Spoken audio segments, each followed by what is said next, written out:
ان الحمد للہ رب العالمین والصلاة والسلام علی صفوة خلقہ محمد النبی الامی وعلی آلہ وسلم تسلیما۔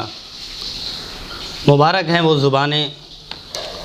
جو رسول اللہ صلی اللہ علیہ وسلم کی باتوں کو بولتی ہیں، اور مبارک ہیں وہ کان جو عقائد و جہاں صلی اللہ علیہ وسلم کی سنتوں کو سنتے ہیں، اور مبارک ہیں وہ نفوس اور جانیں جو عقائد و جہاں صلی اللہ علیہ وسلم کی احادیث کے لیے کسی بھی درجے میں خدمت کرتے ہیں۔ درس بخاری کا ہمارا سلسلہ الحمدللہ جاری و ساری۔ آج کے درس میں، آج کی حدیث میں جو ہمارا سلسلہ چل رہا ہے، یہ کتاب العلم ہے۔ کتاب العلم میں تقریباً 53 ابواب ہیں، اور جس میں 76 احادیث پائی جاتی ہیں۔ تو آج کی جو حدیث ہے وہ حدیث نمبر 68 ہے، 68۔ وبه قال حدثنا محمد بن يوسف قال اخبرنا سفيان عن الاعمش عن ابي وائل عن ابن مسعود قال قال النبي صلى الله عليه وسلم يتخولنا بالموعظة في الايام كراهة السامة علينا۔ میں اگلی حدیث بھی اور اس کے بعد دوسری حدیث بھی جو تلاوت ہے وہ کر دیتا ہوں۔ تینوں کا مفہوم ایک ہے، تو بات جو ہے وہ ایک ساتھ ہی پھر کر لیتے ہیں۔ یہ کیونکہ ہم ہر حدیث کے اس کے متن یعنی اس کی عبارت اور رجال جو لوگ روایت کرنے والے ہیں ان کے نام بھی پڑھتے ہیں برکت کے لیے اور ان کی نسبت کے ساتھ جڑنے کے لیے۔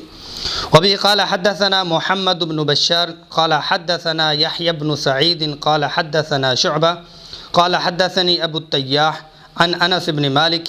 عن النبي صلى الله عليه وسلم قال يسروا ولا تعسروا وبشروا ولا تنفروا۔ ایک اور باب من جعل لأهل العلم أياما معلومة، حدیث نمبر یہ 70 ہے۔ وبه قال حدثنا عثمان بن أبي شيبة قال حدثنا جرير عن منصور عن أبي وائل قال كان عبد الله يذكر الناس في كل خميس فقال له رجلا يا أبا عبد الرحمن لوددت أنك ذكرتنا كل يوم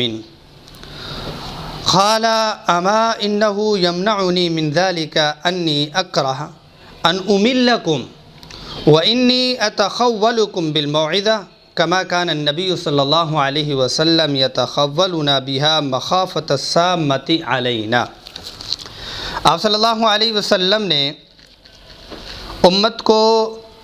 جو ایک طریقہ دیا ہے اس طریقے کے مطابق ہم امت کو چلائیں گے اور اپنے ساتھ والوں کو چلائیں گے تو فائدہ ہوگا، ورنہ نہیں ہوگا۔ رسول اللہ صلی اللہ علیہ وسلم سے جو روایت ملی ہے وہ یہ ہے کہ آپ صلی اللہ علیہ وسلم جو بیان ہے، جو نصیحت ہے، وہ کبھی کبھی روک لیا کرتے تھے اور اس کو وقفہ ڈال دیا کرتے تھے۔ روزانہ اور ہر وقت نصیحتیں اور بیانات نہیں فرماتے تھے، تاکہ جو آگے کا مجمع ہے، جو سننے والے لوگ ہیں، وہ سامعین ہیں، وہ اکتا نہ جائیں۔ اور دوسری حدیث میں آپ صلی اللہ علیہ وسلم انس بن مالک سے جو روایت ہے، آپ صلی اللہ علیہ وسلم نے فرمایا بھائی دین میں آسانی پیدا کرو، دین کو آسان پیش کرو۔ دین تو پہلے سے آسان بنا دیا گیا، پیدا تو ہم کر نہیں سکتے،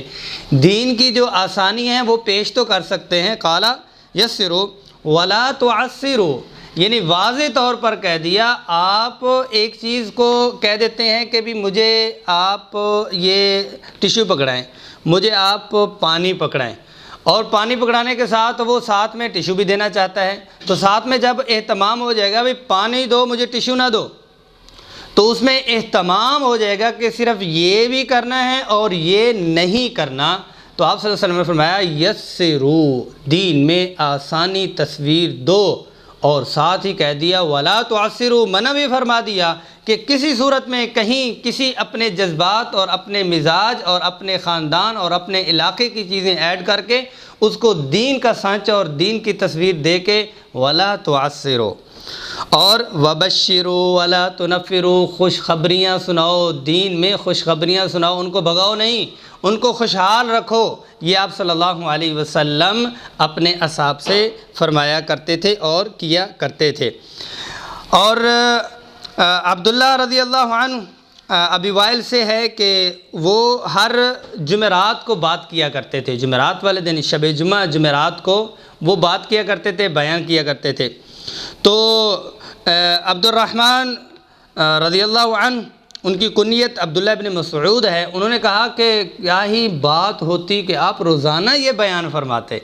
اور انہوں نے کہا کہ نہیں، میں روزانہ نہیں کروں گا۔ تو اس لیے کہ آپ صلی اللہ علیہ وسلم بھی ایسے ہی کیا کرتے تھے، وہ بھی وقفہ درمیان میں دیا کرتے تھے تاکہ بوجھ نہ بن جائے۔ تو اس سے بہت ساری چیزیں میں سے ایک چیز یہ بھی ملی کہ ہر وقت نصیحت نہیں کرتے رہنا، ہر وقت ٹوکنا تو دور کی بات ہے کہ ولا تنفروا آ گیا ہے، اور ہر وقت منفی بات نہیں کرنی، ولا تعسروا آ گیا، اور اس میں ساتھ میں یہ بھی شامل ہے کہ ہر وقت لمبے بیانات اور لمبی نصیحتیں کرنے کی بجائے اس میں وقفہ ڈال دیا جائے تاکہ جو بات کی ہے، جو کہی ہے، وہ راسخ بھی ہو جائے اور اس کی چاہت اور طلب بھی آ جائے، کیونکہ روح بھی ایک حس والی چیز ہے، جیسے جسم ہے، تو جسم کو اگر ایک چیز بار بار دیں گے تو وہ اکتا جائے گا، اس میں وقفہ ڈالیں گے تو چاہت ہوگی۔ ایسے ہی روح کو جو بار بار چیز مل رہی ہے، اس کو موعظہ مل رہا ہے، اس میں تھوڑا سا وقفہ آئے گا، پھر دوبارہ سے جب ہوگا تو وہ اس چیز کو چاہت کے ساتھ کرے گا۔ یہ وہ والے اعمال ہیں جو مستحب ہیں، جو اللہ کی طرف سے سلیکٹ شدہ ہیں، اللہ کی طرف سے آرڈر شدہ ہیں، اللہ کی طرف سے اختیار شدہ ہیں، جس کو ہم فرائض کہتے ہیں، وہ دل مانے یا نہ مانے وہ فرض ہیں۔ اب اس میں بھی وقفے ہیں، اس میں بھی وقفے ہیں۔ ہر نماز کو پانچوں کو تو ایک ساتھ بھی تو کیا جا سکتا تھا کہ بھی پانچوں نمازیں ایک ساتھ پڑھیں، لیکن اوقات کیفیات کو مد نظر رکھا گیا ہوا ہے۔ اسی دن رات کو جمعے کی نماز بھی تو اجتماعیت ہو جاتی ہے، اس کو ایک ہفتے پہ رکھا گیا ہے۔ تو اس میں یہ ساری چیزیں اللہ کی طرف سے بھی فطرت انسانیت میں پائی جا رہی ہیں۔ اللہ جل جلالہ ہمیں حدیث شریف سے مزاج شریعت سمجھنے کی توفیق نصیب فرمائے۔